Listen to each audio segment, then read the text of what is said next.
High, আপনি কিভাবে বুঝবেন যে আপনার ফেসবুকে যেখানে ভিডিও আপলোড করেন সেটা আদৌ কোনো কাজে আসবে কি না? ভিডিও কন্টেন্ট আপলোড করলে অথবা প্রোফাইলে যে কোনো কিছু শেয়ার করলে সেটা বোঝার জন্য আপনি প্রথমে আপনার প্রোফাইলে চলে আসবেন।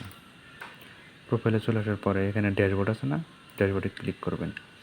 ক্লিক করার পরে সর্বপ্রথম দেখবেন আপনার এখানে এই আপনার প্রোফাইল হোক আর পেজ হোক সেখানে এই টিক চিহ্নটা আছে কিনা, গ্রিন টিক চিহ্নটা আছে কিনা, এটা যদি থাকে আপনি অবশ্যই বুঝতে পারবেন এখানে অনেক কিছু ভালো কিছু হবে। কারণ তার জন্য আপনি আরও ডিপে চলে যাবেন, ভিতরে চলে যাবেন। যাওয়ার পর এখানে দেখবেন এখানেও আছে কিনা, এই যে চিহ্নটা দেখা যাচ্ছে না, এই চিহ্নটা আছে কিনা। দেখার পরে অ্যাকাউন্ট স্ট্যাটাসে চলে আসবেন।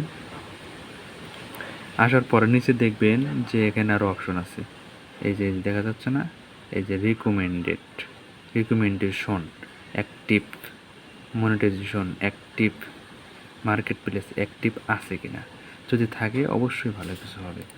দেখার পর আপনি চলে আসবেন মনিটাইজেশন স্ট্যাটাস। এখানে আপনাকে অলরেডি লিখে দেওয়া হয়েছে, যেখানে কি বলা হয়েছে, your profile is active and earning.